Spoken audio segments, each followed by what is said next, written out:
بسم اللہ الرحمن الرحیم. السلام علیکم ناظرین, میں ہوں سبوق سید اور آج میرے مہمان ہیں مفتی سیٹھ اسامہ چترالی صاحب. بہت شکریہ مفتی صاحب آپ یہاں تشریف لائے. ناظرین, میں نے زندگی میں ہمیشہ ایسے لوگ دیکھے ہیں کہ جو اس گیٹ اپ میں, یعنی پگڑی ہے, داڑھی ہے, جبہ ہے, دستار ہے, لیکن وہ مفتی بھی ہوتے ہیں, مولانا بھی ہوتے ہیں, قاری بھی ہوتے ہیں, حضرت بھی ہوتے ہیں, شیخ بھی ہوتے ہیں, سیٹھ نہیں ہوتے. تو مفتی صاحب تھوڑا سا مجھے یہ سمجھائیں کہ عموماً علماء تو سیٹھوں کے پاس جاتے ہیں کہ مدرسے کے لیے چندہ دے دیں, تو آپ تو خود سیٹھ ہیں, تو آپ اگر کوئی مدرسہ بنائیں تو چندہ لینے کہاں جائیں گے؟ میں بھی سیٹھ کے پاس جاؤں. سیٹھ کے پاس جائیں. اچھا, پس کیوں سیٹھ کیوں آپ کے نام کے ساتھ؟ اس نام کا پس منظر یہ ہے کہ ہمارے جب بڑے چترال میں مائگریٹ کر کے آئے, اچھا, تو بیسیکلی چترال میں اس ٹائم ٹریڈنگ کا کوئی کانسیپٹ نہیں تھا, مارکیٹس ڈیولپ نہیں تھیں, انفراسٹرکچر نہیں تھا اس حوالے سے. تو ہمارے لوگ پڑا چنار سے ادھر اور پٹھان بیک گراؤنڈ سے آئے تھے. اچھا, آپ بیسیکلی پڑا چنار کے ہیں؟ جی, بیسیکلی ہم صدے کے بڑے. تو آپ کی اجازت کے ساتھ بتاؤں, پھر ہمارے دادا اور ان کے کچھ بھائی تھے جو کنورژن انہوں نے شیعت سے سنی ہے. اچھا, پہلے شیعہ تھے پھر بعد میں سنی ہوئے. ہمارے پردادا کے نام سے سیٹ یوسف علی خان امام بارگاہ بھی موجود ہے, کوہاٹی بازار پشاور کی, کافی بڑی اور مشہور. وہ آپ کے دادا ہیں؟ میرے پردادا کے نام سے. پردادا ہے. اور میرے دادا سیٹھ غلام رسول, وہ اور ان کے کچھ بھائی جو ہیں چترال میں آ کے آباد ہو گئے.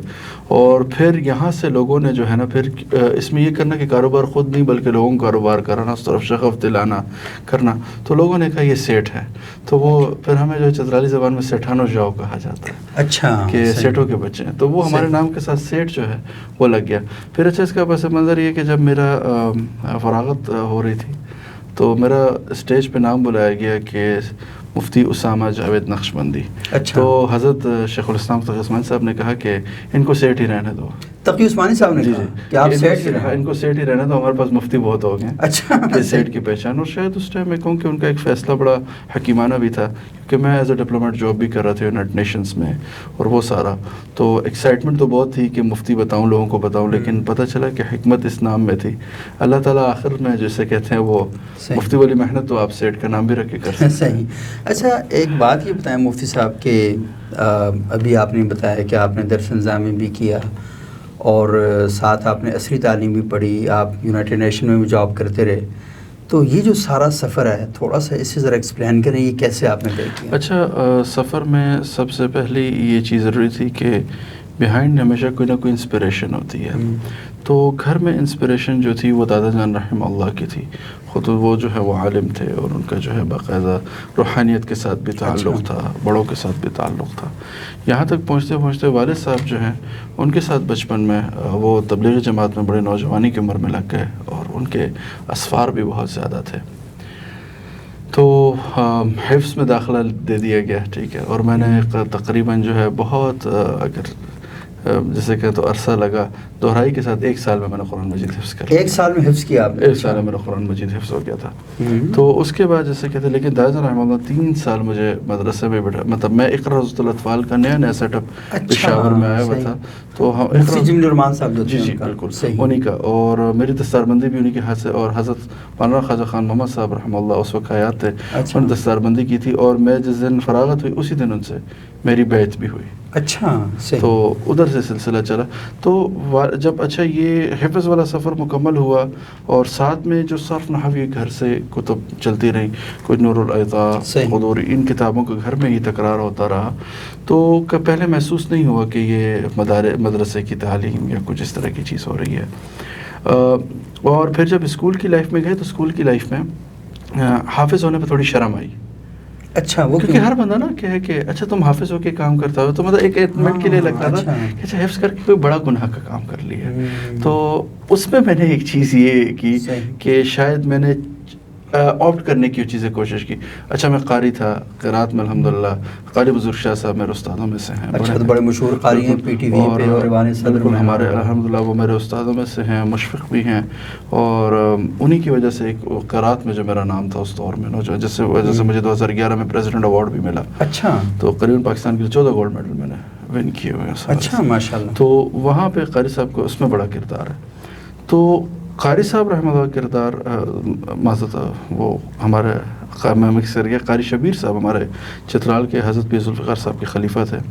ان کے ساتھ کچھ اس بارے میں ہوتا تھا تو انہوں نے دیکھا کہ میرے تیور بدلنا شروع ہو گئے. والد صاحب نے بھی اس چیز کو محسوس کیا.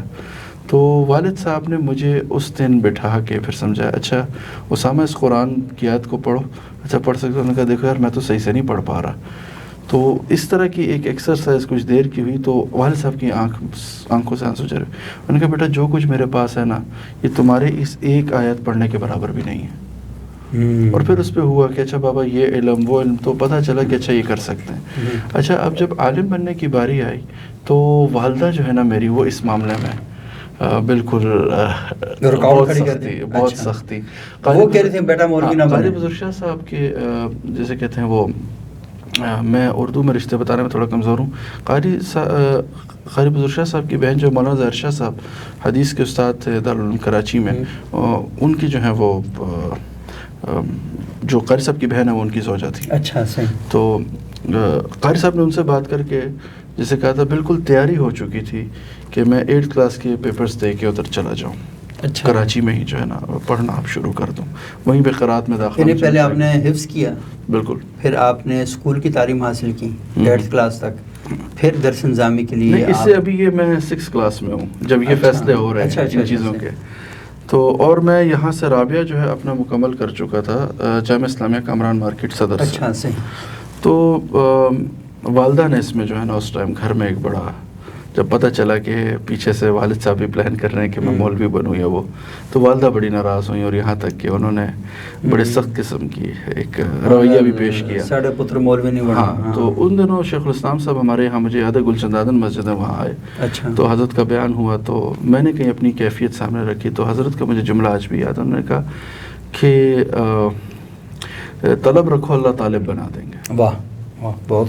آپ کو یاد ہو کل آپ کے بھائی سے بھی جب مذاکرہ انہوں نے کہا کہ یہ مجھے ایک نصیحت تھی. تو وہ جو طلب تھی نا, پھر اس کو طلب کو رکھتے ہوئے یہیں جامعہ اسلامیہ کامران مارکیٹ میں سفر جاری رکھا.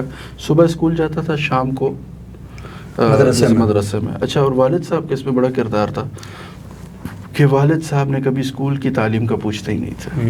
انہیں آتا اچھا میرا درجات کون سے چل رہا ہے, اسباق کون سے چل رہا ہے, انہیں اس کا معلوم ہوتا تھا. کوئی اسکول کا پوچھ لے اچھا کس کلاس میں کیا, اور کبھی بھی کہتے تھے اچھا خیر ہے چلنے دو جس طرح بھی ہے. یہاں تک کہ پرنسپل سے بھی شکایتیں جاتی تھیں کہ یہ پڑھائی پر توجہ نہیں دے رہا ہے, اور کبھی ٹیچر کہ آپ کیوں نہیں دے رہے. میں کہوں میرے مدرسے میں جو ہے ابھی تکرار کے مطلب سماعی پرچے چل رہے ہیں اس طرح. تو اس پہ بھی اسکول سے لان تان ملنا مجھے. تو جب 2010 میں میرا جو ہے نا پھر یہ درس نظامی جو ہے میرا یہاں سے میں نے مکمل کیا اپنا میٹرک کے ساتھ جامعہ اسلامیہ سے. یہاں سے اس سفر میں جو ایک چھوٹی سی چیز پھر ایڈ ہوئی, وہ ایک والنٹیئرزم میں کام کرتا تھا ایدھی فاؤنڈیشن کے ساتھ. تو یہ جب ایدھی مدرسے میں پڑھتے ہوئے ایدھی فاؤنڈیشن کے ساتھ کام کر رہے تھے. ہاں جی, لیکن علماء تو بہت مخالف تھے. ملتا تھا یہ چیز, لیکن میں نے کہا نا میں علماء زیادہ اپنے والد کی سنتا تھا. اچھا, تو والد صاحب کہتے تھے ٹھیک ہے. والد صاحب نے ہی باقاعدہ ان سے ملاقات کروائی اور بٹھایا. اچھا, اور میری پہلی جو زندگی کی تنخواہ 50 روپے وہ بھی ایدھی صاحب نے مجھے پر ڈے کے حساب سے دی. اچھا, میں ڈیٹا انٹری کا کام کرتا تھا ان کے جو یہاں اسلام آباد والا سیٹ اپ ہے. اچھا, آپ نے دیکھا ہو جو مسجد شعبہ کے نیچے, وہاں میں زیادہ 1 نمبر گاڑی چلتی تھی, 6 روڈ پہ ہماری رہائش تھی. اچھا, وہاں سے آتا تھا. تو ان کا جتنا ڈیٹا مینیج کرنے کا کام تھا وہ سارا میں. یہ کس سن کی بات ہے؟ یہ میں آپ سے بات کروں 2008 میں سفر شروع ہو چکا تھا. 2008 میں. اچھا, ان کے ساتھ ہی میرا سفر شروع ہو چکا تھا جب اچھا. میں 8th کلاس میں تھا غالباً. تو عمومی طور پہ بہت آسانی سے کبھی ویکینڈس پہ, کبھی جسے کہتے ہیں بیچ میں کوئی ٹائم نکلے تو وہاں چلے جانا. تو فرائیڈیز بھی موسٹلی میں نے وہاں پہ دیے ہیں کافی عرصہ. تو یہ پھر ایدھی ہومز جو ہے آہستہ آہستہ اس کے اندر انوالو ہونا میں نے شروع ہوا. وہاں سے مجھے جب میٹریکولیشن کمپلیٹ ہوا اور میں پنجاب کالج میں داخلہ لے چکا تھا, لیکن جو ہے ایدھی صاحب نے میرے لیے کوشش کی. تو نیدرلینڈس میں میرا فیلوشپ میں جو ADP پروگرام ہے یونیورسٹی آف ایمسٹرڈیم کا نیدرلینڈ, اس میں میرا نام آ گیا اور جو ہے میں وہاں چلا گیا. اب یہاں سے پھر میرا جو ہے اگلی جرنی جو بھی شروع ہوئی. اچھا, یہ بڑی امپورٹنٹ, لیکن اس جرنی پہ جانے سے پہلے ایک اور بات جو میرے ذہن کے اندر آ رہی ہے وہ یہ ہے کہ آپ ایسا لگ رہا ہے کہ کئی کشتیوں پہ سوار ہیں, اور ہمارے ہاں عموماً یہ بات کہی جاتی ہے کہ آپ کو زندگی میں کسی ایک ڈسپلن کو چوز کرنا چاہیے. تو آپ مدرسہ بھی پڑھ رہے ہیں, آپ ویلفیئر کا کام بھی کر رہے ہیں, آپ ساتھ عصری جو تعلیم ہے وہ بھی حاصل کر رہے ہیں. تو عموماً یہ کہا جاتا ہے کہ آپ وہ کیا ہے کہ Jack of all traits but master of non. Master of none, تو یہ صورتحال ہو جاتی ہے. لیکن ہم بھی دیکھتے ہیں کہ آپ مفتی بھی بن گئے وہاں پہ, اور ساتھ آپ دوسرے جو امور ہیں وہ بھی سر انجام دے رہے ہیں. تو مجھے بتائیں کہ آج کل کا بچہ, اسے جب ہم آپ کے انٹرویو دکھائیں گے تو بجائے اس کے کہ وہ اپنے بزرگوں کی اس بات کو لے کے چلے کہ نہیں بھائی آپ نے ایک ہی چیز پر فوکس کرنا ہے اور اسی میں ایک مہارت اور کمال حاصل کرنا ہے, وہ تو بڑا کنفیوز ہو جائے گا آپ کے بات اصل میں فوکس آپ کو پتہ ہے کسی بھی چیز پہ میں سمجھتا ہوں کہ جب ہم بچپن میں ہوتے ہیں جب تک ڈفرینٹ ایکسپیرینسز نہ کریں. فار ایگزامپل میں کہوں آپ کو, میں پوری زندگی آم کھلاتا رہوں, آپ کو پتہ ہی نہ چلے بچے کو کہ اور بھی دنیا میں کوئی کھانے کی چیز ملتی ہے, تو وہ آم کے ذائقے پہ ہی رہے گا. ہاں صحیح. ابھی دور جو جیسے گندم ہم سے نہیں چھوٹ رہی. اب اس ٹائم میں نے ایک ورڈ سنا تھا, ان کا مجھے نام ابھی اصل میں ذہن میں آ رہا ہے, ڈاکٹر امجد ان کا نام تھا. امجد ثاقب؟ نہیں, ڈاکٹر امجد یہاں بحریہ یونیورسٹی کے بہت ارلی پروفیسرس میں سے تھے. اور وہ ایدی صاحب کے جب آیا کرتے تھے تو ان سے ملاقات کے لیے ضرور آیا کرتے تھے ادھر, اور یہاں کے سپورٹر بھی تھے بہت زیادہ. وہ ایک جسے کہتے ہیں بات کیا کرتے تھے کہ دنیا آنے والی ہے جب ایکسپیرینس نہیں ایکسپوجر کو لوگ پوچھیں گے. واہ واہ, بہت خوب. تو میں ان سے پوچھتا تھا کہ ایکسپوجر کیا, تو ایک مثال دیتے تھے, کہتے تھے کہ ایک بندہ ہے نا, وہ صبح اٹھتا ہے, ایک کنواں ہے اس کے گھر کا, وہ اس کا پانی پیتا ہے, پانی پیا, ٹھیک ہے, اس سے اپنے صحن کو دھویا سارا کیا اور چلا گیا. لیکن ایک بندہ ہے وہ اس سے نکلتا ہے کہ اپنے گھر کا پانی پیتا ہے, پھر کہتا ہے اچھا یار چلتے ہیں ایک اور جگہ سفر کرتے ہیں, ٹھیک ہے, وہاں محنت کرتے ہیں, وہاں کنواں کھودتے ہیں, اس کا پانی دیکھتے ہیں کیسا ہے. وہ اس طرح سے چلتے چلتے اسے دنیا کے مختلف پانیوں کا ٹیسٹ پتہ چل جاتا ہے. اب اس کو اپنی ایپیٹائٹ کا پتہ چل جائے گا کہ اچھا اس کو کون سا پانی سوٹ کرتا ہے. صحیح. تو مختلف کنووں کا پانی چکھ لینا یہ ایکسپوجر ہے. ہاں, تو ایکسپیرینس اتنا بیٹر نہیں کرتا جتنا ایکسپوجر. اب آپ دیکھیں ہم اس دور میں آ گئے ہیں, اب ایک سوشل سائنس پڑھنے والے کو بھی اے آئی کی ضرورت پڑ رہی ہے. ٹھیک ہے, اب آپ کو میں بتاؤں کہ اس ٹائم میں management in the age of A I course پڑھا رہا ہوں. اب اٹس مطلب میری ڈومین سے بالکل الگ ہے, میں کیونکہ انسٹیٹیوشنل ڈیولپمنٹ کا آدمی ہوں. لیکن کیوں ایسا وہ کورس آیا, کیونکہ مینجمنٹ کے اندر اے آئی کو انٹیگریٹ کرانا. صحیح. الحمدللہ اس حوالے سے پاکستان سب سے پہلے کام شروع کیا. صحیح, بہترین, بہت زبردست, اور یہ بہت امپورٹنٹ ہے, اس لیے میں نے سوال کیا کہ تاکہ سننے والوں کو پتہ چلے. میں آج بھی کہوں گا بچوں کو کہ آپ کم از کم 30 سال کی عمر تک اپنے اوپر پیسوں کا بوجھ لادنے سے نہ پہلے آپ اپنے انٹرسٹ کو ذرا ایکسپلور کرتے ہیں کہ آپ کیا کیا کر رہے ہیں. اور دوسری بات یہ نا کہ کسی کے مشورہ لینا بھی بہت اچھی بات ہے. بہت اچھا. لیکن اگر آپ دنیا میں گھومتے پھرتے ہیں اور گھومنے پھرنے کے بعد آپ شناخت کرتے ہیں کہ ہاں یہ چیز میرے من کو بھاتی ہے, یا یہ جو چیز ہے اسے اگر میں کروں گا تو میں زیادہ افیکٹولی اپنا سوسائٹی میں رول پلے کر سکتا ہوں, تو یہ زیادہ امپورٹنٹ ہے. تو ایکسپوجر اصل میں اس وجہ سے بہت زیادہ امپورٹنٹ ہے کہ آپ گھومتے پھرتے ہیں. اور ویسے بھی ہمارے ہاں تو ایک روایت بھی ہے نا جس میں کہا جاتا ہے کہ سفر وسیلہ ظفر ہے. بالکل, کہ اگر آپ ظفر کا مطلب معراج پانا نا, اگر آپ معراج پانے کے سفر کا راستہ ہموار کرنا چاہتے ہیں تو پھر آپ کو سفر کرنا چاہیے. جتنا آپ سفر کریں گے اتنا ہی آپ کو زیادہ پتہ چلے گا. تو بھائی اس کو میں نے ہمارے یہاں تو ایسے مشہور بھی ہے ساری, اپنے بطوطہ بغل میں جوتا نا, کیونکہ اپنے بطوطہ کرتا کیا تھا کہ اس نے وہ واک ہی کرتا رہتا, گھومتا پھرتا رہتا. بالکل. لیکن آج بھی اپنے بطوطہ کی کتنی انوینشنز ہیں جو جس کی ہمیں آج کے دن میں, اس کی وجہ یہ ہے کسی وجہ سے وہ اصل میں دنیا میں ہمارے ہاں ایک چیز ہے. میں نے ایک بک بھی لکھی چوز یور سبجیکٹ کے نام سے, 2018 میں یہ پبلش ہوئی. سو اس کے میں نے نا ٹیگ لائن پہ لکھا کہ scope is never created by the market, it's by your passion. کہ اگر آپ پیشن سے ایم اے اردو بھی کر لیتے ہیں سو آپ اپنی زندگی میں پروفیشنل ایکسیلنس لے لیں گے. صحیح. آپ کی کیونکہ آپ گراؤنڈ لمیٹڈ نہیں ہوگا, آپ کہیں بھی پھریں گے, کہیں بھی جائیں گے, کچھ نہ کچھ کر لیں گے.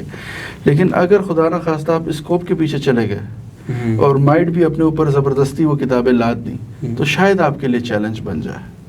صحیح. اچھا, ایک اور بات جو عموماً کہی جاتی ہے نصاب تعلیم کے حوالے سے اور نظام تعلیم کے حوالے سے, وہ یہ کہتے ہیں کہ جو نصاب ہوتا ہے اور جو نظام ہوتا ہے یہ آپ کو بہت نیرو کرتا ہے, آپ کو بہت چھوٹا کرتا ہے. وہ اس وجہ سے کرتا ہے کہ وہ یہ کہتا ہے کہ آپ جس سمندر میں چھلانگ لگانے جا رہے ہیں تو اس کی گہرائیوں میں آپ جاتے جائیں, اور گہرائی میں جانے کے لیے فوکس کرنا ضروری ہے. اور فوکس اسی وقت ہوتا ہے جب آپ اپنے آپ کو بالکل بند کر دیں, کیونکہ اگر آپ نے ادھر بھی فوکس کر لیا ادھر بھی کر لیا تو پھر تو راستہ تباہ ہو گیا نا. تو زیادہ بہتر یہ ہے کہ آپ بالکل جب آپ گہرائی میں جا رہے ہوں تو دائیں بائیں irrelevant چیزوں کو مت دیکھیں, سارا فوکس وہیں پہ رکھیں. اب سارا فوکس تو آپ نے وہاں پہ کر لیا تو وہ جو دائیں بائیں کا ایکسپوجر ہے وہ تو آپ سے غائب ہو گیا نا. وہ تو آپ سفر کر رہے ہیں لیکن ایسی ہے کہ بس میں بیٹھے ہوئے اور آنکھیں بند کی ہوئی ہیں آپ نے، کیونکہ آپ کو فوکس کیا ہم نے لاہور میں جا کر اترنا ہے شاہ عالمی میں. اصل میں جو میں اس میں نظام تعلیم یا نصاب تعلیم سے زیادہ جس چیز کو پوری دنیا میں اکیڈمک کریکولمس میں نئی چیزیں میرے ہمارے ہاں یہ ہوا ہے کہ تعلیم کو مانیٹری ایلیمنٹ سے جوڑ دیا گیا ہے. اب آپ بچے عمومی طور پہ آپ سے بھی ہوتا ہوگا، میرے سے بھی سوال ہوتا ہے کہ اچھا سر یہ فیلڈ چوز کر لیں تو ہم منتھلی کتنا ارن کر لیں گے، اسٹارٹنگ میں کتنا ہوگا. اب وہ جو ایلیمنٹ آف ایجوکیشن ہے اس کو ہم نے مطلب ایک پروفیشنل لرننگ، اگر ہم کہیں کہ پروفیشنل لرننگ وہ اس پرپس کے لیے کر رہا ہے تو غلط نہیں کر رہا. ٹھیک ہے، اگر میں میڈیا مطلب فار ایگزامپل کہ میں نے ڈیولپمنٹ اسٹڈیز پڑھی ہے کہ ہاں میں اس لیے پڑھ رہا ہوں یا میری یہ ایجوکیشن ایک پروفیشنل ایجوکیشن ہے تو اس میں یہ اپروچ رکھنا ٹھیک ہے. لیکن ہاں جب ارلی چائلڈ ایک بچہ جو ہے بڑا ہو رہا ہے، ٹھیک ہے، اور جس کو ہم ڈال دیتے ہیں اس دوڑ میں، اور جو اب اس دوڑ میں تو اور خطرناک انداز میں ہم نے بچوں کو ڈال دیا. سوری شاید میں غلط بھی ہو سکتا ہوں، جو ہم نے ولاگنگ اور اس کے اندر بچوں کو ڈال کے اور مانیٹری ایلیمنٹ سے بچوں کو ایک ڈگر کے اندر ہم نے گھسا دیا. سو اس میں کیا ہے کہ ہر بچہ اپنی ایج کے ساتھ کہیں نہ کہیں گرو کرتا ہے، اور ہمیں یہ محسوس کرایا جاتا ہے آج سے پہلے کچھ ہمارا جو جسے کہتے ہیں جس کو ویسٹ ڈارک ایج کہتا ہے، ہمارا وہ دنیا کے لیے وہ گولڈن ایج تھا. اگر اس کے ایرا پہ جایا جائے، اس کی انوینشنس پہ جایا جائے، صرف کیا تھا کہ اس سوسائٹی کے اسٹرکچر کے ساتھ چل رہی تھی. ٹھیک ہے، ہمارے ہاں ابھی کیا ہے کہ ہم انفلوئنسر سوسائٹی ہے. صحیح. ابھی اگر ہم فوراً سے جیسے کہتے ہیں ایک خود کو جیسے کہتے ہیں انفیریٹی کمپلیکس کا شکار ہے کہ فوراً سے اچھا امریکہ سے کوئی چیز آئی تو فوراً سے آؤٹ کر لیں. اچھا امریکہ میں یہ ہوتا ہے ہم بھی یہ کر لیتے ہیں. آپ نے یہاں نہیں دیکھا امریکن فلانا اسکول، ایسے ہی ہیں ٹرکش فلانا اسکول، ٹرکش اسٹینڈرڈ اسکول. کیا ہے کہ آپ کا اپنا نظام تعلیم نہیں یار، درس نظامی جیسی چیز کو آپ نے صرف مدرسے تک محدود کر دیا، حالانکہ دنیا کا ورلڈ کلاس کریکولم مانا گیا ہے. کس حوالے سے؟ درس نظامی جو ہے یہاں پہ حکیم نظام الدین صاحب نے جو ہے پورا سب کانٹیننٹ کا ایک بہت اعلیٰ قسم کا سبجیکٹ اورینٹڈ. اور نہیں تو آپ کیا سمجھ کو یونیورسٹی میں پڑھائیں آپ؟ نہیں یونیورسٹی میں نہیں، درس نظامی بیسیکلی وہ ایک ڈیزائن آف کریکولم ہے، مطلب ایس ایل اوز ڈیزائننگ کا جو ایک اسٹرکچر تھا. کیا تھا اس دور میں حکیم نظام الدین صاحب نے جب یہ ترتیب دیا تھا تو ان کا یہ تھا کہ جو ایک سبجیکٹ ایکسپرٹ ہے اس کے ساتھ بچوں کا ایکسپوجر ہو. اچھا وہ ایکسپوجر کیسے ہوا کرتا ہے؟ ایک حویلی نما جسے کہتے ہیں جگہ ہوتی تھی، اس میں ہر استاد کا جسے کہتے ہیں مکتب خانہ ہوتا تھا، اور وہ بچہ اپنا ٹیسٹ چیک کرتا جاتا تھا. صحیح. ٹھیک ہے، وہ اس حویلی سے جو ہے نا ایک ایکسپوجر لے کے نکلتا تھا کہ اچھا وہ وہاں سے ڈیفائن کرتا تھا اب میں نے کس طرف جانا ہے. صحیح. ٹھیک ہے، یعنی علم اس کے دماغ میں اور اس کے وجود میں اپنے راستے خود بناتا تھا. اور وہ یہ نہیں ہے کہ اس نے کہہ دیا تو اس راستے پہ چل پڑا. بالکل ایسا. یہ بہت تو وہ جو ایکسپوجر ہے ہمارے ہاں صرف میں کہ تعلیمی نظام میں صرف ایک چیز نکال دی جائے، بچوں سے مانیٹری پریشر ختم کر دیں تھوڑا سا کہ بیٹا پیسہ آئے گا انشاءاللہ، بہت آئے گا. اس کو تھوڑا سا ایکسپوجر بیس پہ لے جاتا میرے خیال سے بہت سی چیزیں بہتر ہو سکتی. یہ بہت امپورٹنٹ ہے. میرا ایک اسٹوڈنٹ تھا، میں ادھر ایک یونیورسٹی میں پڑھاتا ہوں، تو وہ کلاس کا سب سے شرارتی لڑکا. تو میں نے ایک دن کوشش کی کہ اسے سمجھاؤں. تو میں نے اسے کہا کہ یار دیکھو تم آگے کیا کرو گے، تم کلاس میں اتنی شرارتیں کرتے رہتے ہو، کلاس کو بھی ڈسٹرب کرتے ہو، پڑھتے ٹھیک نہیں ہو. تو میں نے کہا تم کرتے کیا ہو؟ کہتے سر میں تو ٹک ٹاک پہ اور انسٹا پہ اور اس پہ نا ویڈیوز بناتا ہوں. تو اچھا میں نے کہا دیکھو تم وہاں بھی وقت ضائع کر رہے ہو. کہتے نہیں سر میں تو وقت ضائع نہیں کرتا، میرے ملینز میں فالوور ہیں. میں نے کہا اچھا تو تم کتنے پیسے کماتے ہو؟ تو کہنے لگے کہ کچھ 4-4.5 لاکھ روپے منتھلی میں کما لیتا ہوں.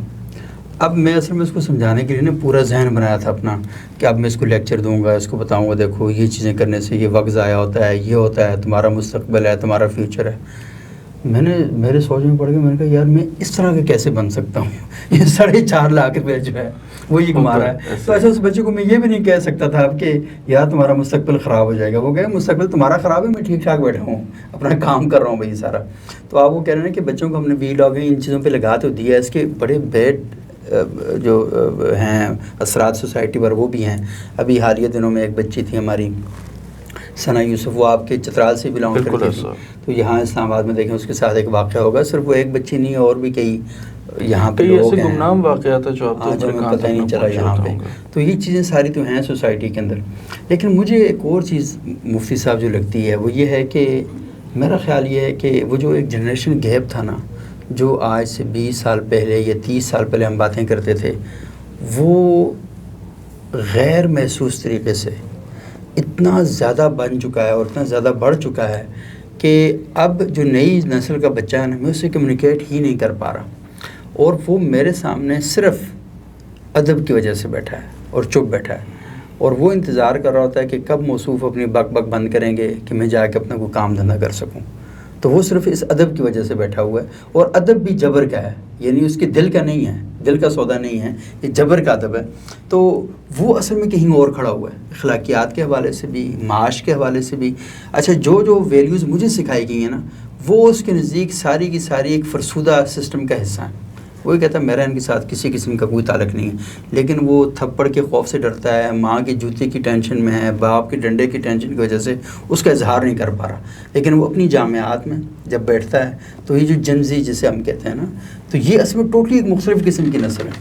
تو اس کے ساتھ اخلاقیات اور کردار اور یہ جو آپ درس نظامی کی بات کر رہے ہیں اور بچوں کو پڑھائیں سمجھائیں, انہیں یہ بتائیں جی کہ اس طرح کرنا چاہیے, اس طرح کا, یہ کیسے کریں ان کے ساتھ؟ اچھا, اس میں میں ایک چیز پہ ایگری کروں گا کہ ہمارے پاس جو ابھی گڈ ایگزامپلس کے طور پہ میں ایگری کرتا ہوں کہ ہم کافی پیچھے ہیں کہ ہم اس جنریشن کو انسپائر کر سکیں ان ایگزامپل سے. وہ یہی کہیں گے اچھا وہ تھا, ٹھیک ہے. جیسے مجھے یاد ہے ایک فیملی ڈسکشن میں کہیں یہ بات ہو گئی, وہ صاحب ڈیفینیٹلی ان کے پردادا بہت بڑا نام تھے ہمارے علاقے کے, لیکن ابھی ان کے حالات اچھے نہیں تھے. تو انہوں نے جیسے کہتے کہیں یہ تذکرہ کیا کہ میرے والد کے پاس یہ تھا وہ تھا, تو بیٹے نے فوراً سے کہتے بابا اب آپ کیا ہیں, ٹھیک ہے, تھے تو تمہارے ہی آبا, تم کیا ہو. یہ انہوں نے کہا وہ چیز ڈیفینیٹلی ایک ایگزامپلری تو نہیں ہے, لیکن ہاں ایک ہم اس چیز کا دیکھیں گے کہ جس سوسائٹی کے اندر ہم سے یہ چیزیں 50 سال آگے چل رہی ہیں وہ سوسائٹیاں کہاں جا کے کھڑی ہو رہی ہیں. فار ایگزامپل ہم اسی چیز کو, آپ نے کہا ولاگنگ کو دیکھ لیتے ہیں. میں ایک چھوٹی سی آپ سے ایک چیز شیئر کرتا ہوں. ولاگنگ کا جو پلیٹ فارم ہے, ٹھیک ہے, وہ کس کا ہے؟ کیسے؟ کیا وہ میرا ہے؟ No. کیا میں اس کو آن کرتا ہوں؟ کیا میری اسٹیٹ اس کو آن کرتی ہے؟ کیا وہ میرے مطلب میرے اسٹیٹ کے کنٹرول میں ہے؟ کیا وہ کل وہ بند کرنا چاہے تو آپ زیرو پر ہیں. یس, دس از دا تھنگ. یہی آپ ای اسٹریٹ نئے کمپنی کا ماڈل دیکھیں, آپ چیزوں کو اس طرح سے لا کے ہمارے اوپر لادا گیا. ہم نے کہا ان چیزوں کے بغیر ہمارا گزارا ہی نہیں ہو سکتا. آپ اور میں زمین پہ تلائیاں بچھا کے بیٹھنے والے لوگ تھے, اور بڑی لیئر قسم کی تلائیاں ہوتی تھیں. مہمان آتا تھا سو بھی جاتا تھا. ہمارے گھر میں کھانا بنتا تھا تو ایکسٹرا کھانا ضرور بنتا تھا. پڑوسی گھر کی خوشبو آتی تھی. آج گرمی جھیلتے ہوئے آپ اور میں تنگ ہو رہے ہیں, ہمارے گھر کھلے برانڈے والے گھر ہوتے تھے, راتوں کو باہر سوتے تھے. اچھا بتائیں, سارا کچھ کلائمیٹ کے اکارڈنگ تھا نا ادھر. اگر ہم جائیں اسٹڈی, آج ہم کہہ رہے ہیں نا کلائمیٹ چینج یہ وہ سارا کچھ, یار انہوں نے اپنی مرضی کے لیے اپنے نیڈ کے لیے کلائمیٹ کو آپ کے تباہ کیا.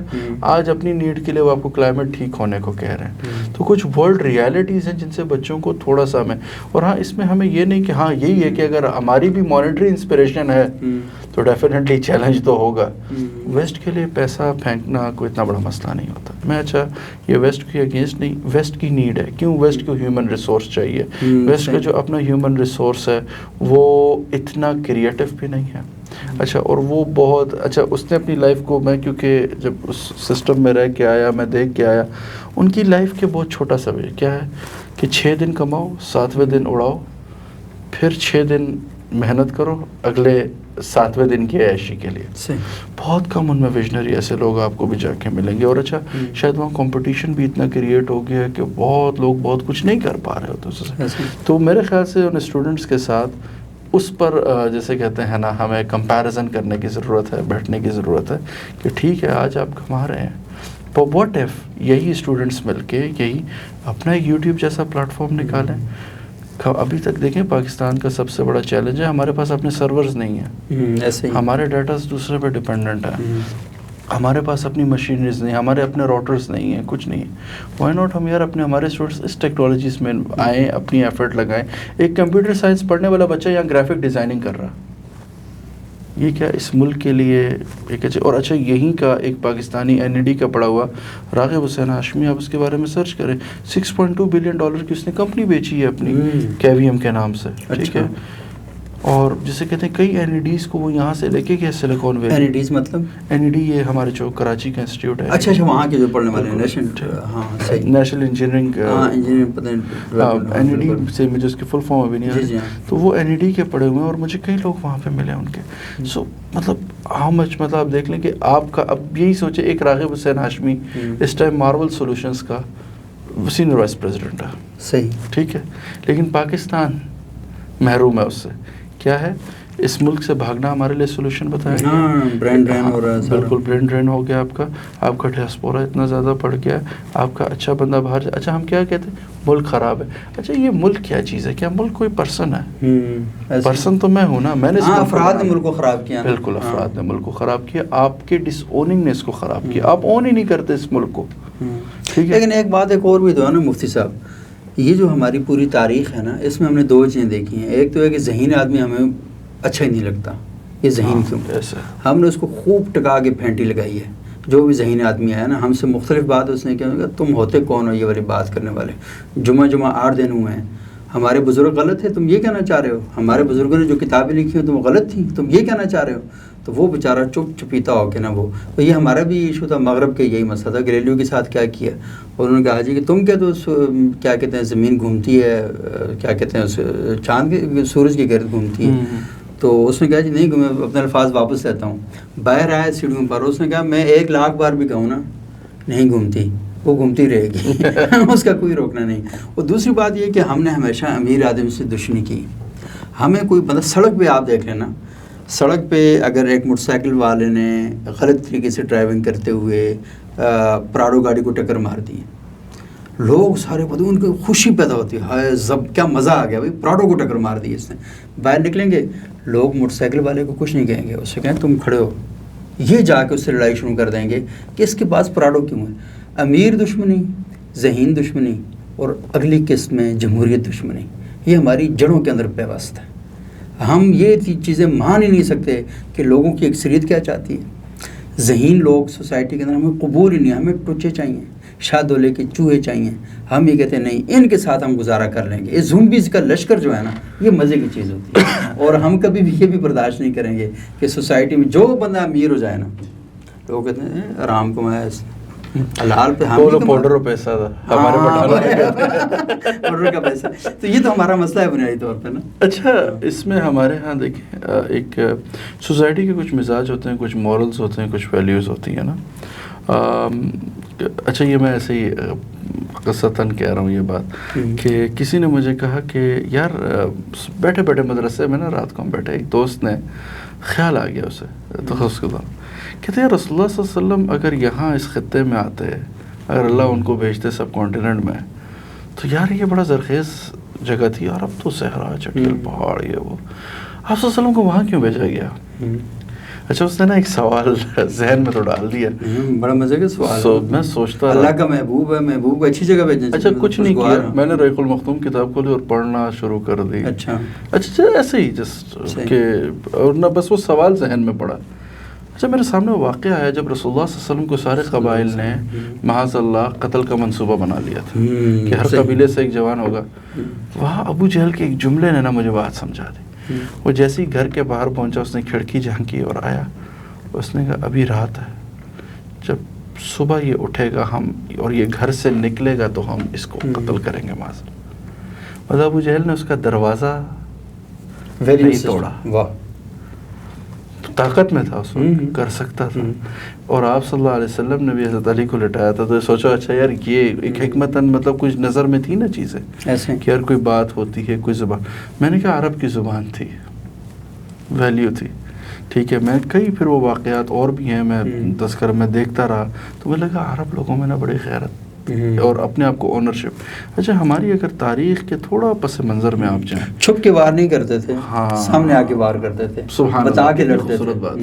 اب آپ یہود کو دیکھ لیں اور آپ صلی اللہ علیہ وسلم کی قریش کے ساتھ جنگیں دیکھ لیں, آپ کو قریش سامنے سے آئے ہیں, کوئی دھوکہ نہیں کیا, بیچ میں جا کے رستہ نہیں پلٹا, ہاں دشمنی کی کھل کے کی پھر, لیکن جب رسول اللہ صلی اللہ علیہ وسلم کے ساتھ کھڑے ہوئے پھر ایسے کھڑے ہوئے کہ پوری دنیا پہ چھا گئے. عرب نے کر کے دکھایا, اور اس کو مطلب, لیکن وہی ہے فَإِن تَتَوَلَّوْا يَسْتَبْدِلْ قَوْمًا غَيْرَكُمْ, ہوا وہ بھی ہم نے منظر دیکھا, ٹھیک ہے, لیکن ہمارے نصیب میں کبھی دنیا کی حکومت نہیں آئی, نہ ہم اس ریجن پہ بھی جا سکے. اچھا کیا ہے ہمارے ہاں جو عام پبلک ہے اس کے نزدیک, فار ایگزامپل ہمارے ہاں جتنے لوگ ہیں, ہم جتنے افراد ہیں, میں شاید یہ بات کرتے شاید ہو, کامیابی آپ کی نظر میں کیا ہے سبوخ بھائی, اگر میں سوال پوچھوں؟ ایک کلمہ گو ہیں ہم، ٹھیک ہے، اس سے آپ کا بھی انکار نہیں ہوگا، میرا بھی نہیں ہوگا، ٹھیک ہے. کیا کامیابی ہے آپ کے نزدیک؟ کامیابی کیا ہے؟ اچھا، ایک تو مجھے جناب علی استغفر رب الکعبہ کہ کعبے کے رب کی قسم آج میں کامیاب ہو گیا. تو مجھے تو کامیابی کا پیمانہ یہ نظر آتا ہے کہ آپ اطمینان کی حالت میں رہتے ہوئے اطمینان کی حالت میں دنیا سے چلے جائیں تو آپ کامیاب. مطلب میں اس وقت بیٹھا ہوں، اگر اسرائیل علیہ السلام آئیں اور میری روح کو قبض کریں تو یہ سوچتے ہوئے مجھے کپاہٹ نہ فیل ہو کہ میں کیا لے کے جا رہا ہوں. ہاں، اور میں نے کسی کے ساتھ دھوکہ نہیں کیا ہوا، فراڈ نہیں کیا ہوا، چوری چکاری نہیں کی ہوئی، بدگوئی بد کلامی نہیں کی ہوئی، کسی کا حق نہیں مارا ہوا. اور میں اس طرح مطمئن ہوں کہ مہمان آئے تب بھی ویلکم، کوئی کھانے کے لیے لے کے آ رہا ہے تب بھی ویلکم، جان لے کے جانے کے لیے آئے تب بھی ویلکم، کوئی ٹینشن نہ ہو. تو میں سمجھتا ہوں یہ کامیاب انسان. اور اسی لیے ہم جو قرآن میں ایک دعا ہے نا کہ اللہم ربنا آتنا فی الدنیا حسنہ وفی الآخرۃ حسنہ وقنا عذاب النار، کہ ہم دنیا میں بھی کامیابی مانگتے ہیں اللہ سے، بہتر زندگی نا، خیر مانگتے ہیں. تو یہ اصل میں سمجھتا ہوں کہ کامیابی، کیونکہ کچھ چیزیں ایسی تھیں جو آج سے 20 سال پہلے میرے پاس نہیں تھیں. وہ جو چیزیں ہیں نا، وہ میرے خدا سے ابھی جو میرے پاس ہیں اس میں سے میں نے 25% مانگا تھا اس وقت، اللہ نے مجھے 4% دیں. یقین مانے کہ آج اللہ کا لاکھ شکر اللہ نے مجھے دی ہیں. لیکن میں یہ سوچتا ہوں کہ یہ اگر نہ بھی ہوتی، مطلب کہ جب آ گئی ہیں تو ویلیو ختم ہو گئی ہے، نہیں تھی تو ان کی ویلیو تھی. تو مطلب اب ایسا لگتا ہے کہ بڑی گاڑی خرید لینا، بڑا گھر بنا لینا، کوئی اچھا کھانا کھا لینا، اللہ نے سب کچھ کروا دیا. اب بالکل ویسے ہی بیٹھا ہوں سکون کے ساتھ، ویسے ہی ہے ٹھیک ہے، نہ کسی کے ساتھ کوئی ریس ہے، نہ کوئی مقابلہ ہے، نہ اور کچھ ہے، تو بس سکون کے ساتھ بیٹھا ہوں بس. بس یہ اس سے ملتا جلتا. مجھے جو زندگی میں اپنی جس آیت نے شاید ہلا دیا، وہ جب میں نے آیت یہ پڑھی، ادخل الجنت فقط فاز. ہاں بالکل، فزت برب الکعبہ، ادخل الجنہ فقط فاز. اچھا، اب میں نے اس میں ایک کیا، جنت کی جانے کا کرائٹیریا کیا ہے، قرآن کیا کہہ رہا ہے، اللہ کا رسول کیا کہہ رہا ہے. تقریباً 1.5 سال لگا ڈھونڈنے میں چیزوں کو. صحیح. میں واللہ باللہ تعالیٰ کہہ رہا ہوں، اس میں سے 85% ایسی چیزیں تھیں جو مجھے خود کرنی تھیں. واہ، بہت خوب، بہت خوب. ٹھیک ہے. اور اگر وہ 85% چیزیں ہر فرد اپنے اپنے طور پہ کرنا شروع کر دے تو معاشرہ ٹھیک ہو جائے. اچھا، آپ پھر میں نے دیکھا کہ رسول اللہ صلی اللہ علیہ وسلم کچھ ایسی شرائط بھی ہمارے سامنے رکھ گئے، جیسے کہا ان اکمل المؤمنین ایمانا واحسنہم خلقا، بے شک تم میں سے کامل ایمان والا وہ ہے جس کے اخلاق اچھے ہو. پھر اللہ نے اس پہ اور مہر لگائی، لقد کان لکم فی رسول اللہ اسوۃ حسنہ. اچھا، ڈھونڈتا رہا نا کہ اخلاقیات کون سے، پتہ چل گیا میرا نبی رسول نمونہ ہے. ٹھیک ہے، میرے لیے جو ہے نا وہی بہترین نمونہ ہے کہ میں جس کا میں ریپلیکا بن جاؤں. صحیح. واہ، ٹھیک ہے. جیسے پہلے بھی آپ سے بات ایک جگہ پہ کہی ہوئی کہ بھئی وہ ریپلیکا بننا ہے ہمیں. اللہ نے رسول اللہ صلی اللہ علیہ وسلم کی صورت میں ایک فوٹو اسٹیٹ مشین لگائی ہے. بالکل. اور انہوں نے کہا کہ اس طرح کی پرنٹ نکلتے جائیں تو ہمیں قبول ہے. بالکل. اب وہی ہے، قیامت کے دن بھی ہم کہتے ہیں نا کہ وہ اللہ کے ہاں شفاعت ہونی ہے جو ہونی ہے، تو پہچان والے کی شفاعت ہوتی ہے نا. مطلب آپ مجھے نہ پہچانیں، کسی جگہ بیٹھے ہوں اور آپ کے ساتھ میں ایک عرصے کا تعلق خراب کر بیٹھا ہوں، میں آؤں گا، آپ ایک دفعہ دیکھیں گے یار نہ یہ بندہ نہ ملتا نہ کچھ کرتا، میں اس کے ساتھ کیا تعلق رکھوں یا میرا اس کے ساتھ کیا تعلق ہوگا. تو رسول اللہ صلی اللہ علیہ وسلم کی شفاعت کا اقدار بھی میں نے انہیں دیکھا جو کس کے لیے اچھے ہیں. انه من قتل نفسا بغیر نفس او فساد في الارض فكانما قتل الناس جميعا ومن احياها فكانما احيا الناس جميعا. اس کو ہم نے اس آیت کو موسٹلی اس پہ قتل کے ساتھ کیا، لیکن اگر اس کو سمجھا جائے تو ومن احیاها کون ہے، وہ کون لوگ ہیں جو ایک معاشرے کے اندر، ہم معاشرت کی ایک وہ خورشید ندیم صاحب کے ساتھ بھی اس دن جب اتھارٹی میں بیٹھا تو ایک بات ہوئی تو نا کہ اصل میں رسول اللہ صلی اللہ علیہ وسلم کی تشکیل ایک معاشرہ تشکیل دینے کے لیے، ایک ایگزامپلری ماڈل معاشرہ اس ٹائم دنیا کے لیے ایک ماڈل بنا. اور کیا تھا، وہی ماڈل تھا جب وہ فارس پہنچا، فارس والوں نے بھی ایکسیپٹ کر لیا، جب وہ شام میں پہنچا شام والوں نے ایکسیپٹ کر لیا، اور یہاں مکران تک آیا مکران والوں نے بھی لے لیا. کیوں؟ ان کے کلچر الائنمنٹ کے ساتھ. کیوں؟ کلچرل انکلوژن تو آلریڈی ہمارے ہاتھ ہی، ہمیں اس سے ایشو ہی نہیں تھا. کیا تھا؟ ویلیوز. صحیح، ویلیوز انکلکیٹ کرنی تھی. وہ ویلیوز انکلکیشن میں ابھی جو ہمارا معاشرہ ہے جس کو میں دیکھتا ہوں یا جہاں دیکھتا ہوں، ہم مورلی بہت ڈیگریڈ ہو چکے ہیں. ایسے ہم میں سے اللہ کی قسم ابھی روڈ پہ نکلتے ہیں سبوق بھائی, کسی پوچھتے ہیں یار حق و سچ بتاؤ کہ رات کو کبھی سوچ کے سوئے اگر صبح نہ ہو. ایسے ہی یہاں سب لوگ ہیں جو یہ تو سوچتے ہیں کہ اچھا صبح اٹھوں گا فلانے کو یہ کہوں گا, صبح ذرا ہو جائے نا میں اس کے ساتھ یہ لوٹ مار کرنی ہے. نہیں ہم تو ساری رات یہ سوچتے ہوئے سوتے ہیں کہ یار فلانے کو صبح ہاتھ کیسے دکھانا ہے, اس کو کیسے لوٹنا ہے, اور یار یہ پراپرٹی کی 10 فائلیں ان کو 20 میں کیسے کنورٹ کرنا ہے. تو اچھا یہ جذبہ کوئی برا نہیں ہے, مثلا اپنی چیزوں کو بڑھانا, لیکن مسئلہ ہے کہ جس طریقے سے ہم بڑھانا چاہ رہے ہیں نا, وہ ہم دیکھ رہے ہیں کہ اس کو کیسے چونا لگانا ہے, اس کو کیسے گول مول اور یہ اس طریقے سے کر کے کرنا ہے. مطلب خدا ہمیں اس بات کی اجازت دیتا ہے کہ آپ اس معاشرے کے اندر رہتے ہوئے اپنے لیے اچھے سے اچھا کمائیں, اچھے سے اچھا کھائیں, اچھے سے اچھا رہیں, لیکن ہم یہ سارے کام بھی 2 نمبر طریقے سے کرتے ہیں. اچھا کیا آپ کے اور میرے پاس اسلام میں کیا رسول اللہ صلی اللہ علیہ وسلم, میں معذرت کے ساتھ, کیا رسول اللہ صلی اللہ علیہ وسلم غریب انسان تھے؟ نہیں بھائی, ایک بندہ جن کے پاس 9 اونٹنیاں ہوں, 21 گھوڑے ہوں, 22 آج مجھے بتائیں یہاں میرے خیال سے ایفیڈ میں کوئی بندہ 22 بکریاں لے کے نہیں رکھ سکتا ہوگا اپنے پاس, مشکل ہے. تو وہ چراگاہیں رسول اللہ صلی اللہ علیہ وسلم کی تھیں, باقاعدہ تھا. کیا رسول اللہ نہیں, کیا عبد الرحمن ابن عوف غریب آدمی تھے؟ عثمان غنی رضی اللہ عنہ تو وہ غنات اب سوچے. اچھا میں یہ غنات کے لفظ پہ نا میں بڑا ہلا. اچھا میں جو قرآن پہ بھی اللہ نے کہا نا یکونوا فقراء یغنیہم اللہ من فضلہ, اچھا میں نے کہا یہاں پہ اللہ کہتا کہ میں ان کو مال و عزت دے دوں گا, اللہ نے غنات کا کہا کہ غنی کر دوں گا. اچھا غنی کون ہوتا ہے نا. اچھا اس پہ تو جب مدینہ میں نے دارالعثمان ہوٹل کو دیکھا, اچھا پتہ چلا کہ دنیا میں حضرت عثمان رضی اللہ تعالیٰ عنہ اس وقت واحد وہ انسان ہے جو حیات تو نہیں ہے لیکن 300 لوگوں کو تنخواہ دے رہے ہیں, ان کا جو اکاؤنٹ چل رہا ہے. ہاں مجھے وہاں غنات سمجھ آئی. اچھا اب آپ مجھے عثمان غنی کا بتایا وہی ہے جو اپنی بیگم سے گھر میں اس بات پہ لڑ رہے ہیں کہ یار یہ اپنے کپڑے سے کیوں آٹا جھاڑ رہی ہو, کپڑوں پہ لگ رہا ہے, ضائع کر رہی ہو.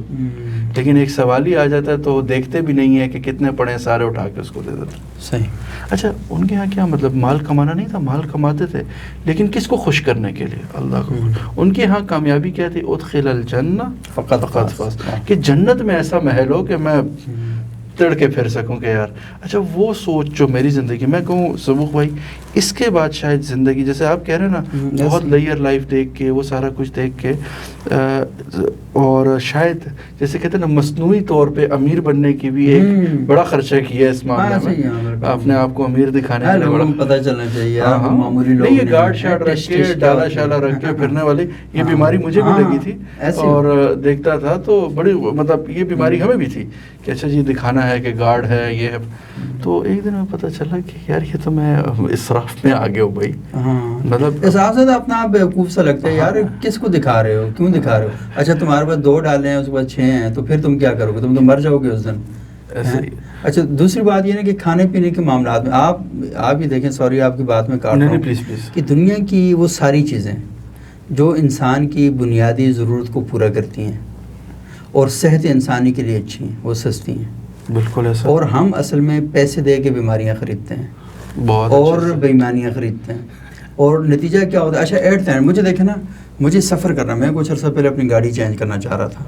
اچانک میں نے بیٹھ کے سوچا اس سے کیا مسئلہ ہے, اس نے میرا ساتھ دیا مشکل وقت میں, میرے ساتھ کھڑی رہی, اور یہ اچھی کمفرٹیبل گاڑی ہے, تو میں نے کیا کرنا ہے اگلی گاڑی لے کر. اچھا اگلی گاڑی لے کر اس کے بعد کیا ہو جائے گا, میں اگر پراڈو گاڑی میں بیٹھ جاؤں تو اس سے گاڑی کی سیٹ تو تھوڑی سی اونچی ہو جائے گی, اور کیا فرق پڑنا ہے بڑا. اگر میرے اندر عقل نام کی کوئی چیز نہیں ہے, میرے اندر انسانیت کے لیے کوئی ہمدردی وہ نہیں ہے, تو حاصل کیا کروں گا میں اس کا. تو یہ اصل میں بہت سی چیزیں ایسی ہیں نا, بندہ صرف 5 منٹ نا کافی کا مگ لے کر کسی پہاڑی پر چلیں, پہاڑی نہ سے ہی گھر میں کسی اونچی جگہ پر بیٹھ جائیں اور صرف سوچیں کہ یار آج سبوق سید سے ملاقات کرنی ہے, تو میرا 5 منٹ بیٹھیں آپ اپنے ساتھ نا. ہمارے لوگوں کے پاس ٹائم ہی نہیں ہوتا, اپنے سکے بچوں کے پاس بیٹھنے کا ٹائم نہیں, اپنی کیا کہتے ہیں اپنے ساتھ. میں نے کئی لوگوں سے پوچھا کبھی اپنے سے ملاقات ہوئی, تو کہتے ہیں اپنے سے ملاقات کا کیا مطلب, یہ پتہ ہی نہیں چلتا. اچھا لڑائی ہو رہی ہے، ہم یہ لڑائی تو دیکھتے ہیں کہ میری مفتی اسامہ صاحب کے ساتھ لڑائی ہو رہی ہے، لیکن کبھی یہ سوچا کہ میرے اندر جو لڑائی ہو رہی ہے میرے دماغ کی اور میرے دل کی، اس لڑائی پہ کبھی غور کیا؟ میرا دماغ کہہ رہا ہے کہ دیکھو یہاں پر نا اس بندے کے ساتھ اس طرح بات کرنی ہے کہ آپ کو پروجیکٹ دے دے، اس کی ہر بکواس کو بھی کہنا کہ قبلہ کیا ارشاد فرمایا، سقراط کیا بیچا آپ کے سامنے، یہ والی باتیں ہم کر رہے ہوتے ہیں. تو یہ اصل میں ایک عجیب و غریب نا، اپنے آپ کو ہم نے اتنا چھوٹا کر دیا ہے اور اپنی نگاہوں میں اتنا چھوٹا کر دیا ہے کہ اب میں اپنے آپ سے بھی ملنا نہیں چاہتا. مجھے بتائیں نا کہ آپ کبھی بھی گھٹیا آدمی سے ملنا چاہیں؟ میں نے اپنا جیسے کہتے ہیں اس حوالے سے میں دیکھا کہ جو آپ نے گاڑی کی بات کی مجھے ایسی آئی، کوئی 2 دن پہلے بیگم سے بات کی، میں نے کہا دل کر رہا یار یہ گاڑی تبدیل کرو. بیگم نے کہا گاڑی وہ لینی ہے آپ نے جس پہ آپ کو نا کوئی انٹرنیشنل ایوارڈ ملے. اچھا میں نے کہا گاڑی خریدنے پہ کون سا انٹرنیشنل ایوارڈ ملتا ہے؟ تو اس نے کہا پھر اس کو چینج کرنے کی کیا ضرورت ہے، ٹھیک چل رہی ٹھیک ہے. یہ ویسے بیویاں بہت ظالم ہوتی ہیں، دیکھیں اس طرح ذلیل کرتی ہیں کہ بڑی حکمت کے ساتھ. اصل میں پڑھی لکھی بیوی ہو تو وہ ذرا مہذب انداز میں وہ اپنا کردار ادا کرتی ہے. تو میں بھی حیران ہو رہا تھا یہ کیا بات کی ہے. تو اور لٹرلی اس دن مجھے فیل کرایا. اور اچھا وہ شاید نا کبھی کبھی کہتے ہیں نا کہ انسان ہے نا ڈگمگاتا رہتا ہے، تو کوئی نہ کوئی اس کے. تو میں نے بیگم کو کہا کہ یار وہ ہمارے استاد کہتے تھے کہ یار زندگی میں نا عورت نہیں محسنہ لاؤ. میں نے کہا جو نام محسنہ ہو یا صرف محسنہ ہو، میں نے کہا نہیں محسنہ. میں نے کہا کیوں ایمان بھی ڈگمگاتا ہے، اخلاق بھی ڈگمگا جاتا ہے. جو محسنہ ہو نا وہ کھڑا رکھتی ہے آپ کو. تو اس معاملے میں کہوں کہ اللہ نے بڑا احسان کیا بنا دیتی ہے نا کہ آپ کو اس پہ جو ہے وہ بڑا احسان کیا کہ کئی ایسے فیصلے زندگی میں کیے. اور خاص طور پہ یہ جو پچھلا 1-1.5 سال کیونکہ بزنس کرائسس سے گزارا، جاب چھوڑی، بزنس کیا، کرائسس میں آ گئے. ٹھیک ہے، بس ایک غلط فیصلہ تھا، کوئی نہیں. اور میرے خیال زندگی میں غلط فیصلہ ایک آدھ کبھی کبھی ہونا چاہیے. زندگی میں ایسے کام ضرور کرنے چاہیے. بندہ جب بوڑھا ہو نا تو اس وقت ساتھ کوئی نہیں ہوتا تو بندہ اپنی حماقتوں پہ ہنس سکے، یہ بہت اچھا ہوتا ہے. اور جسے کہتے ہیں آگے والوں کے لیے نا. اور اچھا یہ بھی آپ نے جو یوتھ پہ بات کی نا بڑی زبردست. میں اچھا واقعہ بڑا اوپنلی شیئر کروں. میں چھوٹے بھائی کو نا ہمیشہ پچھلے دنوں سے وہ اسموکنگ کا عادی ہوا. اچھا میں اسے سمجھایا، کہتا ہے مجھے پہلی دفعہ بتایا نا شیشہ مجھے کس نے پلایا تھا. میں نے کہا یار بے شک میں مانتا. اچھا وہ اس ٹائم ہم بھی نئے اسکول سے نکلے تھے تو شیشہ کا بڑا ٹرینڈ تھا پنڈی اسلام آباد میں. اور ہم بھی یو لگنے کے لیے نا بالکل. تو ہم جو ہے وہ جنسی کی نا اصطلاحات ہی بڑی ہوئی. میں بچوں سے پوچھ رہا ہوں اس کا مطلب کیا ہے. تو وہ کرنے کے لیے تو اچھا کیا ہوا وہ میرے کزن اور میں تھے اتنے میں نا. وہ ہم نے چاچو کو بھی ساتھ لیا. ہمارے چاچو چھوٹے والے بڑے ایک فرینکس ہے وہ بھی. اچھا دیکھا کہ چھوٹا بھائی بھی ان کے ساتھ. ہم نے کہا کزن نے کیا کرا، میں نے کہا اس کو بھی پلا دینا نا آج، ٹھیک ہے، تاکہ گھر جا کے کچھ بتایا تو اب کہیں گے تم بتائیں گے تم نے بھی کیا. شریک جرم نہ ہوتا شریک نہیں کرتے. بالکل. تو اس کو ہم نے بھی اپنے ساتھ شریک جرم کر لیا. بہرحال وہ تو اس نے نا اب ایک لاجک پکڑ لی ہے کہ آپ نے مجھے لگایا تھا یہ میں آپ کی وجہ. میں نے کہا میں اس پہ تو معذرت چاہتا ہوں. میں نے کہا لیکن اب میں تو چھوڑ بھی چکا اور میں نے کہا چھوڑے ہوئے مجھے کوئی 8-9 سال ہو گئے ہیں. تو اگر تم میری اس چیز پہ عمل کر لو. کہتے نہیں آپ نے مجھے لگایا تھا. اچھا یہ ہمارے ہاں ایک مزاجن ہے کہ ہم ہیلے کو سمجھتے ہیں، اگلے کو جسٹیفائی کر رہے ہیں، لاجک دے رہے ہیں. یہ خود کے اندر جو آپ نے کہا نا لڑائی ہے، ہماری اندر کی لڑائی پتہ ہے کیا؟ اپنے نفس کو بس خوش رکھنا. ایسا ہی ہے بالکل، اپنے نفس کو صرف خوش رکھنا. ایسے ہم یہ کہہ رہے ہیں کہ جتنی کہ آسائشیں ہیں، جتنا بھی سب کچھ ہے تو سارا اسی وجہ سے ہے کہ ہم اپنے آپ کو مطمئن رکھ سکیں یا اپنے آپ کو بہتر بنا سکیں. لیکن ایک بات بڑی امپورٹنٹ ہے، یہ آپ نے یوتھ کے حوالے سے بھی بات کی اور ہم نے یہ بھی بتایا کہ جس سوسائٹی کے اندر ہم بس رہے ہیں، رہ رہے ہیں، وہاں پر بہت سی پیچیدگیاں بھی ہیں، پریشانیاں بھی ہیں. لیکن اس سوسائٹی کو بہتر کرنا، اپنی آنے والی نسلوں کو، اس معاشرے کو ایک بہتر بنانا، آخر یہ بھی تو ہمارا فرض ہے نا. بالکل ایسا. اور سوسائٹی کی جتنے بھی ٹریڈ ہیں ان سب کا. لیکن آج کل صورتحال جو پہلے میں ذکر کر رہا تھا، وقت نہیں ہے کسی کے پاس. ماں باپ بچوں کے لیے سونے کا چمچ اور سونے کا کھانا تو لانے کے لیے تیار ہیں، لیکن بچوں کے ساتھ وقت گزارنے کے لیے تیار نہیں. بچوں کو اخلاقی حوالے سے وہ کہتے ہیں یار یہ بچہ اتنے مہنگے اسکول میں انہوں نے ڈالا ہوا ہے تو وہ اس کا اخلاق ٹھیک کرے نا.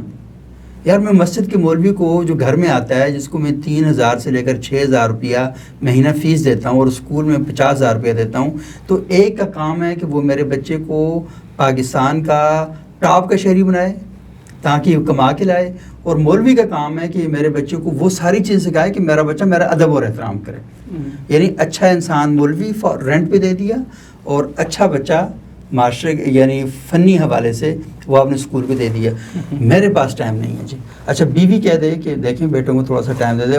ایشو کیا ہوتا ہے آج کل اس طرح ہے کہ بچے سو چکے ہوتے ہیں تو باپ گھر میں داخل ہوتا ہے, صبح بچے اسکول جاتے ہیں تو باپ سویا ہوا ہوتا ہے. تو یہ اصل میں آپ کا لائف پیٹرن بنا ہوا. اس لائف پیٹرن کو توڑنے کے لیے ہمیں کیا کرنا چاہیے؟ اور خصوصی طور پر آپ نے کہا نا کہ رسول اللہ صلی اللہ علیہ وسلم ہمارے لیے, اور قرآن بھی ہمیں بتاتا ہے کہ ان کی ذات جو ہے وہ اسوہ حسنہ ہے اور بہترین ذات ہے. اور وہ بہترین ذات اس لیے تھوڑی ہے کہ ہم صبح و شام ان کے اقوال دیواروں پہ لکھ دیں اور چوکوں چوراہوں میں بیان کر دیں, جو کہ اب کر رہے ہیں. ہاں, تو وہ کوئی عملی شکل بھی تو ہے نا کوئی, کہ جس سے کہا نا کہ رسول اللہ صلی اللہ علیہ وسلم کی زندگی ہے ہی عملی. ہاں عملی شکل ہے بالکل. مطلب رسول اللہ صلی اللہ علیہ وسلم کی زندگی اور پھر ان کے اصحاب کو دیکھا جائے تو انہوں نے ہماری طرح بات, میں اس سے بڑی خوبصورت بات ہی ابن کثیر سے کسی نے سوال کیا کہ مطلب وہ علمی سوال تھا کہ مسلمانوں نے تاریخ نویسی کب سے شروع کی, تو انہوں نے ایک جملہ کہا جو بڑا تاریخ ہے, انہوں نے کہا جب تاریخ بنانا چھوڑ دی تو لکھنا شروع کر دی. اللہ بہت خوب, بہت خوب. ہاں پہلے مسلمان تاریخیں لکھا نہیں کرتے, تاریخ بناتے تھے, لکھنے کے لیے اور لوگ تھے بہت. ہاں تو جب ہمارے پاس نہیں ہوا, اچھا پھر جو ہم نے لکھی ہے تاریخ, وہ بھی اتنی تاریخ لکھی ہے ہم نے کہ اس کے اندر بس ہم نے کہا یہ فلانا فلانے کے ساتھ لڑتا تھا, فلانا فلانے کے ساتھ لڑتا تھا. تو ہم نے اپنی جو تاریخ لکھوائی ہے یا کہیں سے لے کے لکھی ہے وہ بھی اسی طرح کی ہے کہ باہمی جدل اور افتراقی ہے نا. اس تاریخ نے ہمیں کیا دیا؟ اس تاریخ نے ہمیں دیا کہ وہ تمام شخصیات جنہیں میں اپنے بچوں کے سامنے رکھ کر بتاتا تھا کہ بیٹا تم نے ایسا ہونا ہے, تم نے ایسا ہونا ہے, تم نے ایسا ہونا ہے. اس تاریخ نے اور دانشوروں نے آ کے مجھے بتایا یہ تو بڑا دونور آدمی تھا, یہ تو بڑا خراب آدمی تھا, یہ تو یہ, یعنی مجھ سے میرے ملک کے ہیرو بھی چھینے, مجھ سے میرے مذہبی ہیرو بھی چھین لیے. اور اس کے بعد جب بندہ بالکل فارغ ہوا نا, خلا بالکل کھڑا ہوا ہے وہاں پہ, اسے کچھ نظر ہی نہیں آ رہا, تو اس سے کہہ رہے ہیں نہیں آپ اچھا انسان, بھائی اچھا انسان کسی کو دیکھ کے بنتا ہے نا, بالکل کسی ماڈل کے تحت بنتا ہے, یا یہ بالکل جنگل میں پیدا ہوگا اچھا انسان بن جائے گا, ایسا تھوڑی ہوگا بھائی. اچھا دنیا میں ایک بہت بڑی اسٹرگل تھی, ہم اسلام کے کچھ اپنے اسلاف کے اس معاملے میں احسان مند ہونا بھی پڑے گا. اور شاید سوری پانی مل جائے گا؟ ہاں پانی لائیں گے, میں یہاں سے کنٹینیو. نہیں کوئی نہیں, یہ ہم بات کریں آپ کوئی مسئلہ نہیں. کھانسی بھی تو پروگرام میں لگ سکتی ہے نا, اس میں کون سی شوری بات ہے. ہاں صحیح, بند کر دیں گے. اچھا تو مسلمانوں کو اپنے اسلاف کے حوالے سے احسان مند ہونا پڑے گا کہ الحمدللہ ہماری چیزوں کی تدوین اور جو ایک ڈیٹا بیس سیٹنگ ہے وہ آپ اگر دیکھیں ریلیجنس میں تو اسلام کے ایک پیٹرن کا جو ہے بڑا ایک آرگنائز پیٹرن اس کے اندر آیا اور ہم تک سب کچھ پہنچا. ہاں البتہ آگے آ کے ہم نے دین کو چومنے کے لیے رکھ دیا, برکت کے لیے رکھ دیا, فضائل کے لیے رکھ دیا. تو ناظرین یہ جو مفتی سیٹھ اسامہ چترالی صاحب ہیں, تو ان کے ساتھ میں نے کہا تھوڑی سی لائٹ وے میں ہم گپ شپ لگاتے ہیں, گفتگو کرتے ہیں. تو تھوڑے سے جو ہمارے رینڈم خیالات ہیں, ہم نے کوئی طے شے نہیں کیا کہ ہم نے کس موضوع پر بات کرنی ہے, کیسے بات کرنی ہے. تو ویسے کہ تھوڑی سی ہم اپنے خیالات کی جو بنیادیں ہیں اور انہیں تھوڑی سی نا زمین فراہم کریں, تو اس پر ہم تھوڑی سی بات کر رہے تھے. تو آپ کو کھانسی لگی تھی. ہاں میں وہ آپ سے گزارش کر رہا تھا کہ وہ خاتون کا فون آیا, تو میں نے انہیں کہا کہ رسول اللہ صلی اللہ علیہ وسلم کی وجہ سے کہ ہر جگہ پہ ویرانی جگہ بنا لیتی ہے اور اس ویرانی کو ختم کرنے کے لیے سورہ بقرہ اچھا تلاوت کی جاتی. تو ایک دم سے مولانا صاحب کوئی چھوٹی سی چیز نہیں مل سکتی. اچھا اب میں نے ایک دفعہ دیکھا اور کہیں میں بزنس کمیونٹی میں والد صاحب کی وجہ سے بیٹھنے کا موقع ملا, تو ان سے کبھی آپ ثواب کا کام پوچھیں, اچھا یار کچھ وہ یار میں اتنے لنگر لا رہے ہیں وہ یار ساڈا ایک جڑا مدرسہ اتنے بچے میں رکھے نے, تو بچے قرآن پڑھتے ہیں سویر دے ماشاء اللہ, تسی تلے جاؤ بیسمنٹ بچے سارا دن بیٹھے نے قرآن پڑھ رہے ہیں ماشاء اللہ سبحان اللہ. اچھا اگر میں ان سے کہوں کہ اچھا سر آپ نے معاشرے کے لیے کیا کیا, مطلب ایک پاکستان کو اس قابل ملک بنانا کہ آپ نے اس کے لیے کیا رول پلے کیا ہے, تو وہاں یہ کہ او جڑا دا کام ہے او کریں گے. ٹھیک ہے, یہ ہر فرد سے سوال کلکم رائن و کلکم مسئول عن رعیہ, ہم نے تو اس کو تو اس تناظر میں تو دیکھ لیا ہے کہ ایک لیڈر سے سوال ہوگا, ایک گھر کے باپ سے سوال ہوگا, مجھ سے بھی سوال ہوگا کہ معاشرہ تھا, آپ کے پڑوسی کے ساتھ آپ کا رویہ ٹھیک نہیں تھا, آپ کیا کر رہے تھے, ٹھیک ہے. آپ یہاں پر اسلام آباد کے اندر رہتے ہوئے مجھے بتا دیں مورل ڈیگریڈیشن کی کتنی ایگزامپلس ہیں جو آپ اور میں کوٹ کر سکتے ہیں. پھر اچھا جب ہم اس کو اور دیکھیں تو اچھا ہم کیا کہتے ہیں ملک اچھا نہیں. یار ملک اچھا نہیں, ملک کے شہری اچھے نہیں ہیں. صحیح. ملک اچھا ہے, ملک کے پاس ریسورسز. ملک اچھا نہ ہوتا تو جسے کہتے ہیں اتنا سا خطہ ہے, پوری دنیا کی نظریں اس پر جمی ہوئی ہیں.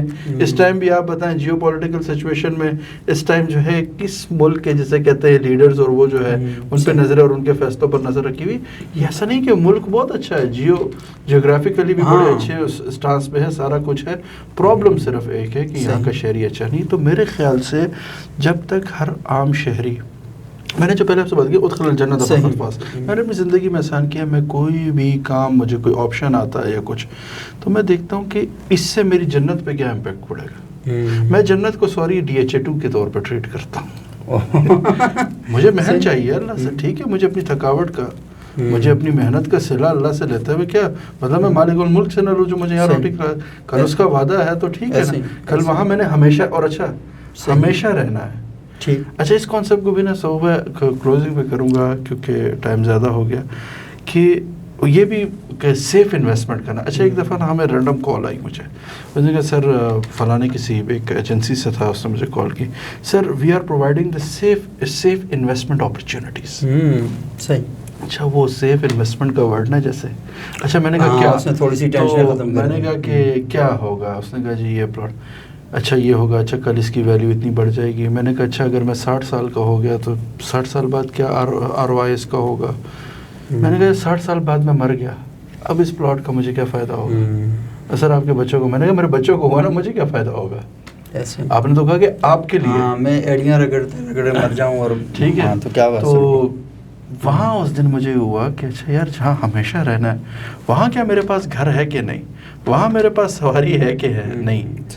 لیکن نا جہاں ہمیشہ کی میں نے زندگی گزارنی, کیا وہاں میرے پاس وہ آسائشیں ہیں کہ نہیں. اس چھوٹی سی زندگی کے لیے میں جانتا ہوں ہم لوگوں کا حق مار کے وہ کر کے بڑا سا گھر بنا کے اس پہ ماشاء اللہ لا حول ولا قوت الا باللہ لکھوا لیتے ہیں, ھذا من فضل ربی لکھوا لیتے ہیں. تو اس سے جو ہے کیا ہمیں فائدہ ہوگا, کیا یہ ہمیں نہیں. میں اس پہ بالکل اسٹریٹ ہوں کہ صرف ایک چھوٹی سی چیز ہے جو میں سمجھتا ہوں, اگر مورل گراؤنڈس ہمارے ٹھیک ہو جائیں, پالیٹکس بھی ٹھیک ہو جائے گی, سوسائٹی بھی ٹھیک ہو جائے گی, ہماری معیشت بھی ٹھیک ہو جائے گی, معاشرت بھی ٹھیک. آپ کسی بھی ملک کا کوئی بھی ایشو اٹھائیں, پاکستان کے صبوغ بھائی, اس کے بیک پہ جائیں تو آپ کو ایک مورل ایلیمنٹ ملے گا جو کرپٹ ہے. ایسے ہی, بالکل ایسے ہی. وہ کسی مشینری کی غلطی نہیں ہوگی, وہ سسٹم کی غلطی نہیں ہوگی, وہ کسی پالیسی کی غلطی نہیں ہوگی, وہ ایک انسان پیچھے بیٹھا ہوگا جو مورلی کرپٹ ہوگا. یعنی وہ جو ماحول اوورال سارا بنا ہوا ہے نا, تو وہ آپ کو اس کرپشن کی طرف لے کے جاتا ہے. مسئلہ یہ ہے کہ گندے نالے میں آپ جتنا بھی زمزم گراتے رہیں یا دودھ گراتے رہیں, اگر وہ گندا ہی رہے گا. میں گزشتہ دنوں دیکھ رہا تھا کہ میں دریائے سندھ غزر سے اور کیا نام ہے گلگت سے ادھر آتے ہوئے نا, تو اس کا پانی بہت گندہ ہوتا ہے کیونکہ ریت ملتی رہتی ہے, بہت شور کرتا ہے, کبھی کہاں سے ٹکراتا ہے, کبھی کہاں سے ٹکراتا ہے, تو اس کا پانی صاف نہیں. اور کچھ پانی آتا ہے چشموں سے, بالکل, اور وہ دیکھیں کہ وہ کتنا صاف اور شفاف ہوتا ہے. تو مسئلہ یہ ہے کہ پانی کہاں سے آ رہا ہے, پانی کہاں سے, تو یہ بہت امپورٹنٹ ہے. مسئلہ یہ کہ جو ماحول ہم نے بنا دیا ہے تو اس ماحول میں یہی ہے. لیکن یہ بات بڑی امپورٹنٹ ہے اور آپ نے بہت ہی اچھی جانب متوجہ کیا کہ قرآن کا اس میں جواب ہے نا, ان اللہ لا یغیر ما بقوم حتی یغیر ما بانفسہم. اچھا اس میں علامہ صابونی لکھتے ہیں کہ جو لفظ قوم ہے یہ شرط ہے, یعنی قوم کے پاس کوئی کامن گراؤنڈ ہو, قوم ایک بات پر ہو, قوم ایک نیریٹو پر ہو. حضرت علی رضی اللہ عنہ نے کیا کہا تھا جب وہ مصنع بن الحارثہ کو جب انہوں نے بنایا کہ یہ فارس کی طرف امیر ہوں گے, ان کے ساتھ آگے, تو عرب والے نہیں ملے. انہوں نے کہا دیکھو یہ ابھی لوگ نہیں ہیں, اور مدینہ والے ابھی کافی جنگیں, ایک کام کریں عرب کو متوجہ کریں, عرب کی طرف گشتیں کریں, عرب سے لوگوں کو اب, کیونکہ یہ ایمان تو لا چکے ہیں, اب ہمیں ان پہ ٹرسٹ کرنا ہوگا, ان کو یوٹیلائز کرنا ہوگا. مینس ان کو بھی کامن گراؤنڈ پہ لائے. پھر وہاں سے قعقاع ابن عمرو تمیمی جیسا ایک نکلا, یہ بڑے بڑے لوگ نکلے. تو جسے کہتے ہیں نا کہ ہمیں ایک کامن گراؤنڈ قوم بننا ہوگا. تو یہ کچھ بہت سی چیزیں, بہت سی مشترکات ہیں اس میں ہم چل سکتے ہیں. تو مفتی صاحب انشاءاللہ اگلا پروگرام میں آپ کے ساتھ کروں گا, اور اسپیشلی وہ اس حوالے سے کروں گا کہ آپ نے جو ایک ادارہ بنایا سیرت انٹرنیشنل, اس کا بنیادی طور پر کام کیا ہے, کیوں بنایا آپ نے, اور حاصل کیا کیا اس کو بنا کے، تو یہ بڑی امپورٹنٹ چیز ہیں. اور اس کے اندر ہمارے نوجوانوں کی جو تربیت ہے، اور پھر بچوں کے حوالے سے خصوصی طور پر جو تربیت کا ایک نظام اور نصاب قائم کرنا ہے، تو وہ اصل میں جو آپ کے پروجیکٹس ہیں وہ اصل میں کیا، ان پر ہم بات کریں گے. تو ناظرین، آج آپ نے گفتگو سنی مفتی سیٹھ اسامہ چترالی صاحب کی، اور جو بنیادی بات کہی ہے کہ سوسائٹی یا معاشرہ وہ اس وقت قائم ہوتا ہے، کھڑا ہوتا ہے، جب اس کے اندر اخلاق اور کردار ہوتا ہے. اور اخلاق اور کردار کا انجن باقی دنیا پتہ نہیں کہاں کہاں سے آیا ہوا ہے، لیکن ہم اس حوالے سے لکی ہیں کہ ہمارے پاس اخلاق اور کردار کے باب میں ہمارے پاس جو سب سے بڑا انجن ہے وہ اللہ کے رسول صلی اللہ علیہ وآلہ وسلم کی ذات اور سیرت ہے. اور اللہ کے رسول فرماتے ہیں کہ انک لعلی خلق عظیم، ان کے بارے میں کہ بے شک ان کا جو اخلاق ہے وہ سب سے بلند ترین اخلاق ہے.